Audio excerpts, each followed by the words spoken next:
एक राजा अपने राज्य से एक लंबी यात्रा के निकलता है तो सारे गांव वाले उन्हें पानी के जहाज तक छोड़ने आते हैं। तो राजा जैसे ही पानी के जहाज पर चढ़ता है तो उसके गांव का एक आदमी उनके पास आता है और उनसे कहता है कि राजा साहब, जब आप जंगल से होते हुए जाएंगे तब आपको जंगल में 2 फुट का आदमी मिलेगा और वह आदमी आपसे लड़ने के लिए चैलेंज करेगा, तो आप उसे जान से मारे बिना आगे मत बढ़ना। अब राजा उस आदमी की बातें मानकर यात्रा के लिए निकल जाते हैं। 2 दिन बाद राजा जंगल में पहुंचते हैं। वो जैसे ही जंगल में पहुंचते हैं तो वह गांव का आदमी जो बोला था उन्हें 2 फुट का वह आदमी मिल जाता है और उसने राजा को लड़ने के लिए चैलेंज करता है।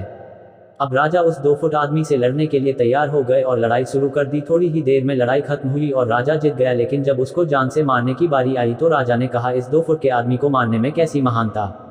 राजा ने उस 2 फुट आदमी को जिंदा छोड़कर आगे बढ़ गया।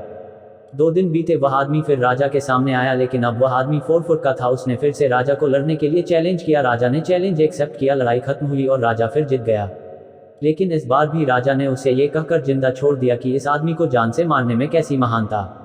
2 दिन बीते, वह आदमी फिर से राजा के सामने आया, लेकिन अब वह आदमी 6 फुट का हो गया था। उसने फिर से राजा को लड़ने के लिए चैलेंज किया, फिर लड़ाई शुरू हुई, फिर राजा जीत गया, लेकिन इस बार भी राजा ने उसे जिंदा छोड़ दिया।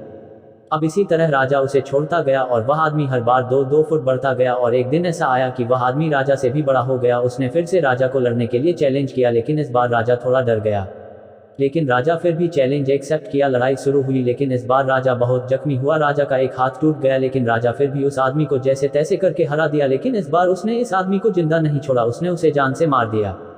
अब आप मुझे बताइए महानता किस में है। जब उस राजा को ये बोला गया था कि तुम्हें जंगल में 2 फुट का आदमी मिलेगा जिसे जान से खम किए बिना आगे मत बढ़ना, फिर भी राजा ने उसे महानता दिखते हुए उस आदमी को जिंदा छोड़ता गया, जो कि आगे उसे बहुत भारी पड़ा और अपना एक हाथ भी गंवाना पड़ा।